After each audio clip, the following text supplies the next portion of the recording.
A block of mass 5 kg, first case में pushed in case A and second case में क्या की pulled in case B। इसमें तो 20 न्यूटन इधर लगाया गया है 30 डिग्री एंगल पे, और इसमें 20 न्यूटन इधर लगाया गया 30 डिग्री एंगल पे। As shown in the figure, the coefficient of friction between the block and the floor is 0.2. इस केस में भी 0.2 है, इस केस में भी 0.2 है। The difference between the acceleration of the block in case B and A will be, इनका difference बताना है। पहले केस B में एक्सेलरेशन निकालना है, यहाँ पे एक्सेलरेशन A किस केस में एक्सेलरेशन निकालना है, और फिर उन दोनों का डिफरेंस लेना है। समझ आ गई बात आपको? दोनों केसेस में एक्सेलरेशन निकालना है इस केस के अंदर। देखिए कैसे करेंगे आप। एक काम करो, यहाँ पे कंपोनेंट ले लो आप पहले तो। इधर कितना आएगा बताइए? 20 cos 30 यानी कि 10√3, 20 sin 30 मतलब 10। एक ऊपर क्या लगेगा बताइए? नॉर्मल रिएक्शन, ठीक है ना। एक mg भी लगेगा। mg कितना लगेगा इसके ऊपर? 50 लगेगा mg, क्योंकि 5 kg था इसके ऊपर यहाँ पे। अब वर्टिकल में बैलेंस करो इसको। वर्टिकल में ऊपर लग रहा है नॉर्मल रिएक्शन, नीचे लग रहा है 10 और 50, ठीक है ना। तो नॉर्मल रिएक्शन की वैल्यू कितनी हो जाएगी बताओ? 10 + 50 मतलब 60 के बराबर। ये तो नॉर्मल रिएक्शन आ गया। 10 + 50 तो कितना आ जाएगा यहाँ पे नॉर्मल रिएक्शन? तो 60 न्यूटन के बराबर आ गया नॉर्मल रिएक्शन तो, ठीक है ना। अब एक बात बताइए, अब Ft कितना लगेगा? काइनेटिक फ्रिक्शन कितना लग सकता है ज़्यादा से ज़्यादा? म्यू के इंटू एन। म्यू के की वैल्यू कितनी आएगी यहाँ पे? 0.2। नॉर्मल रिएक्शन कितना आएगा यहाँ पे? 60, यानी कितना आएगा यहाँ पर? ये 12 न्यूटन आएगा यहाँ पे, ठीक है। यहाँ पर आएगा ये काइनेटिक फ्रिक्शन आएगा 12 न्यूटन के बराबर। ये काइनेटिक फ्रिक्शन आ गया इसके ऊपर जो लगेगा। Kinetic friction is 12 newton here, ये लगेगा 12 न्यूटन। अब इधर कितना लग रहा है? 10√3। इधर कितना लग रहा है? 12।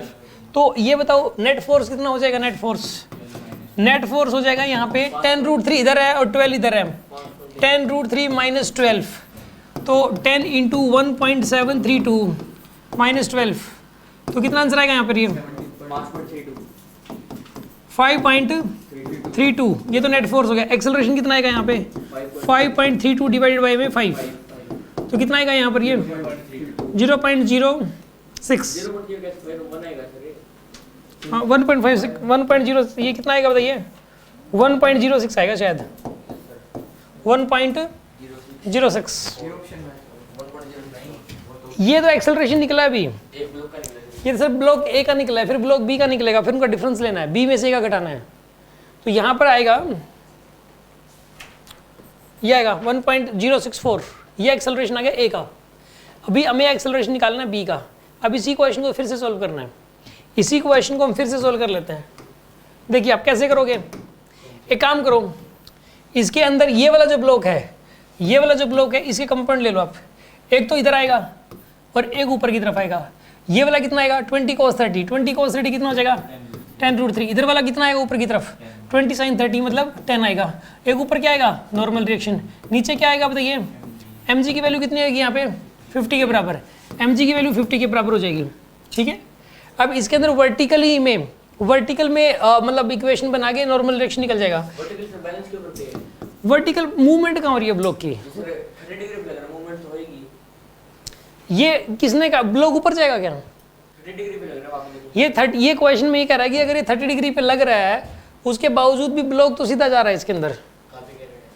अब एक बात बताओ, चलो एक सेकंड के लिए, जो आप एक गाड़ी ले लो, गाड़ी आप जैसे गाड़ी से ना रस्सी बांध के आप उसको ऐसे खींचो, ठीक है ना, ऐसे खींचो, तो इसका मतलब क्या है कि वो गाड़ी ऊपर जाएगी क्या? गाड़ी तो सीधी सीधी इस तरफ ही आएगी। थोड़ी ऊपर उठी हुई है, लेकिन ऊपर उठी हुई है, बस ऊपर जा तो नहीं रही, ऊपर की तरफ मोशन तो नहीं कर रही है। ऊपर थोड़ी टेढ़ी होगी, उससे क्या फर्क पड़ता है? टेढ़ी हुई है बस। तो टेढ़ी होने का मतलब ये थोड़ा नहीं कि आप टेढ़ी है बस, ये तो इसका मतलब ये नहीं कि ऊपर जा रही है, लेकिन वर्टिकली तो बैलेंस ही है। जैसे टेढ़ी पड़ी रहेगी तो क्या दिक्कत आपको उस चीज से? बिल्कुल ऊपर की तरफ तो जब जाएगी जब ये बिल्कुल ही ऊपर की तरफ ये कुछ ज्यादा ही फोर्स हो जाए, mg से भी ज्यादा। जब ये नीचे तो mg तो लग रहा है 50। पहली बात तो आप 20 ऐसे नहीं लगा रहे, 20 ऐसे भी लगा रहे होते तो भी नहीं जाता ब्लॉक ऊपर। अभी तो 20 का कंपोनेंट आएगा ऐसे ऊपर की तरफ, जो कि 50 से बहुत कम है, तो ये ब्लॉक ऊपर जा ही नहीं सकता। अगर नॉर्मल रिएक्शन जब नेगेटिव में आ जाए ना, तो समझ लेना ब्लॉक ऊपर जाएगा। समझ आ रही बात आपको? यहाँ नॉर्मल रिएक्शन तो पॉजिटिव आएगा निकल के, ब्लॉक ऊपर नहीं जाएगा इस केस में, ठीक है।